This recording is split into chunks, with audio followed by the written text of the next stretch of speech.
नमस्कार, आपल्या सगळ्यांचं माझ्या व्हिडिओमध्ये स्वागत आहे। आणि आज खूप महत्त्वाचा दिवस आहे। आज लोकसभा निवडणुकीचा निकाल लागणार आहे। चला तर मग आपण बघूया की नरेंद्र मोदी पुन्हा पंतप्रधान होत आहेत की राहुल गांधी यंदा पंतप्रधान होतील। चला तर आजच्या व्हिडिओमध्ये पाहूया की निकाल कसे लागतात आणि दिवसभराचे अपडेट्स घेऊया। कोण काँग्रेस शिवाय कोण काँग्रेस दंगेकार वन साइड विजय आमचाच गुलाल आणून काही भाजपा गुलाल आणून द्या गुलाल। ठीक आहे, संध्याकाळी गाढव तयार ठेव, तुझी त्यावर वरात काढायची आहे। ऑइल मी घेऊन येतो काळ। चला तर मी आता ऑफिसकडे निघाले आहे आणि आता बघूया की ऑफिसमध्ये नेमकं आज कसं वातावरण आहे। ऑफिसमध्ये आलेले आहे आणि बाहेर तर एकदम शांत वातावरण आहे, तुम्ही बघू शकता, पण आतमध्ये असं वातावरण नसणार आहे याची मला खात्री आहे। काका त्यांचं काम करताय।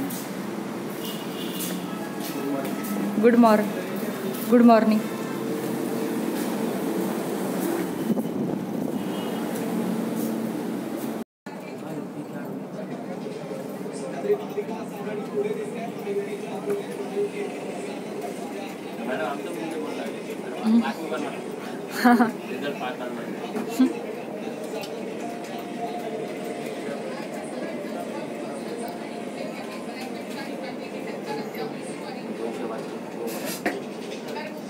अजून कोणतेच निकाल हाती आलेले नाही आहेत, पण आपल्या संभाजीनगरमध्ये चंद्रकांत खैरे तिसऱ्या क्रमांकावर गेलेले आहेत। पहिल्या क्रमांकावर संदीपान भुमरे आहेत आणि दुसऱ्या क्रमांकावर इम्तियाज जलील जे विद्यमान खासदार आहेत ते आहेत। तर खूप इंटरेस्टिंग लढत होत आहे या ठिकाणी आणि मला असं वाटतं सायंकाळपर्यंतच आपल्याला काय कल आहे ते स्पष्ट होतं, तोपर्यंत वाट पाहावीच लागेल। Stay tune.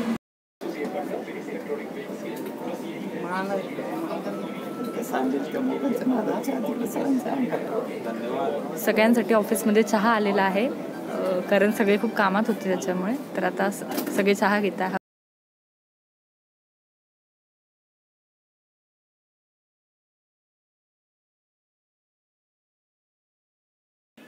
महाराष्ट्रात एकूण लोकसभेच्या 48 जागा होत्या आणि यातील सगळ्याच जागांचे निकाल आपल्या हाती अजून आलेले नाहीत।